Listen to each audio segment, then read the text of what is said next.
Senhoras e senhores, como havíamos previsto, nossa previsão se confirmou. Lembra?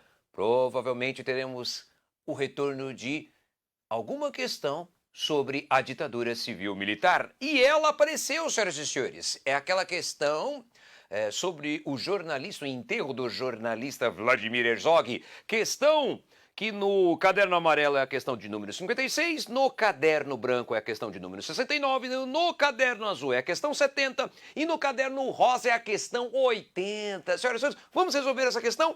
Então, bora aí, acompanhe comigo. Aí está, senhoras e senhores, na tela.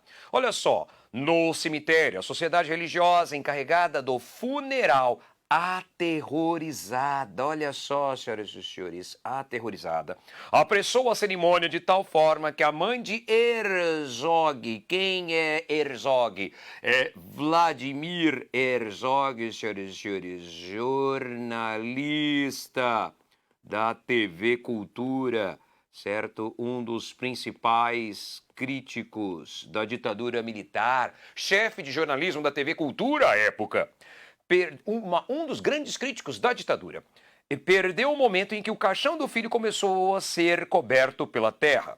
4 jornalistas que estavam presos no DOI. O que é esse tal de DOI? Na verdade, senhoras e senhores, é o DOI-CODE, o Departamento de Operações de Informação, que, por sua vez, fazia parte do Centro de Operações de Defesa Interna, um dos principais órgãos da repressão da ditadura militar. Assim como também nós vamos ter o DOPS. O DOPS, senhoras e senhores, que nada mais é do que o Departamento de Ordem Política e Social, certo? Então acompanhe comigo. Chegaram para 4 jornalistas que estavam presos no DOI-CODE, ou aqui no caso do texto, no DOI, chegaram para assistir ao sepultamento. Um se afastara chorando, dizia, eles matam, olha só, eles matam, senhoras e senhores. Isto aqui nos remete a quê? A repressão, ao autoritarismo, típico de uma ditadura militar. Não pergunte nada, não podemos dizer nada. O que é isso, senhoras e senhores? Não pergunte nada, não podemos dizer nada. Isso é censura. Também outra característica típica de um governo autoritário. Eles matam mesmo. Falava-se baixo por causa da repressão. Ouviram-se 2 curtos discursos. O primeiro da atriz Ruth Escobar dizia o seguinte: até quando vamos suportar tanta violência? Mais uma característica, né, da ditadura, a repressão, o autoritarismo, a violência, vamos grifar aqui. Até quando vamos continuar enterrando nossos mortos em silêncio? Lembrando que durante a ditadura civil-militar tivemos o quê? Execuções, tá?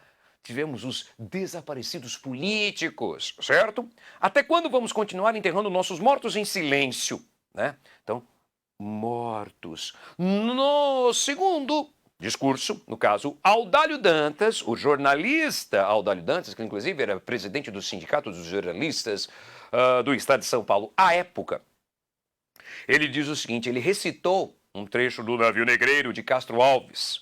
Senhor Deus dos desgraçados, dizei-me, vós, Senhor Deus, se é mentira, se é verdade, tanto horror perante os céus.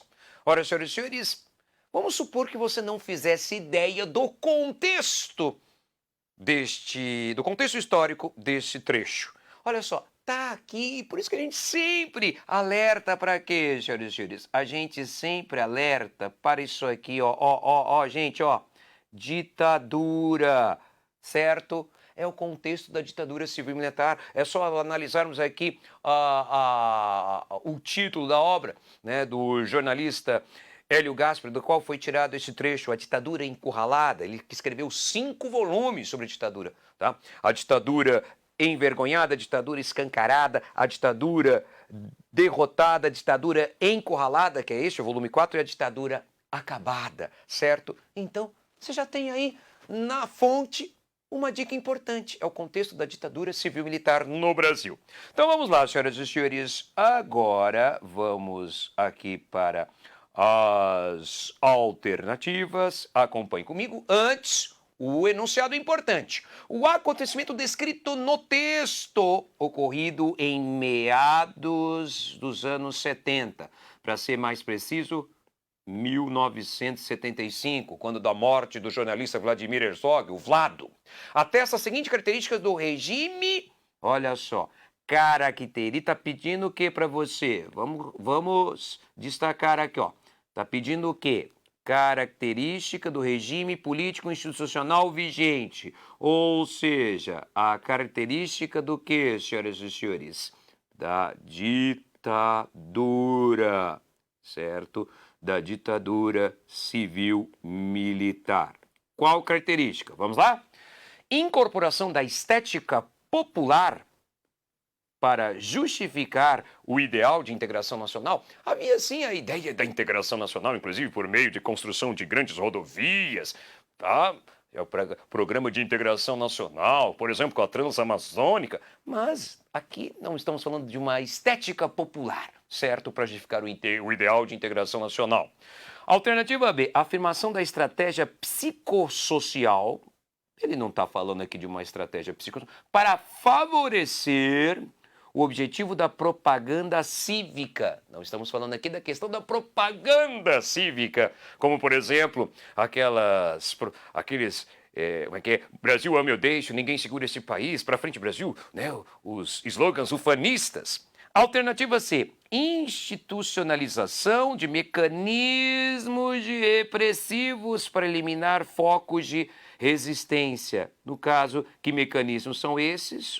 O doicode, que é citado no texto, focos de resistência, por exemplo, o jornalista Vladimir Herzog, um grande crítico da ditadura civil-militar.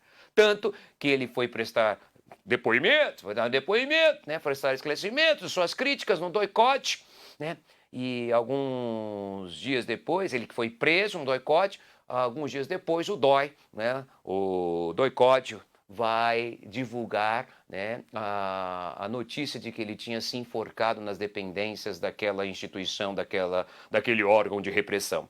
Quando, na verdade, foi uma cena forjada em que ele aparece, né, supostamente enforcado, mas se você analisar a imagem, tá, vocês vão reparar, vocês podem buscar sem mais, essa cena foi forjada, ela foi inventada, até porque a altura ali em que ele foi enforcado não tinha altura suficiente. Para vocês terem uma ideia, os joelhos do Vladimir Herzog, estavam dobrados. Então, foi uma cena forjada, foi criada para que o doicode apresentasse aquilo ali como sendo a prova de que ele teria cometido suicídio, o que hoje sabemos, não é verdade. Então, portanto, senhoras e senhores, alternativa C, mas vamos ver as demais. Adoção de cerimoniais públicos para controlar as manifestações de grupos opositores? Não, até porque esse é um cerimonial do enterro do Vladimir Herzog. E estatização de meios de comunicação para selecionar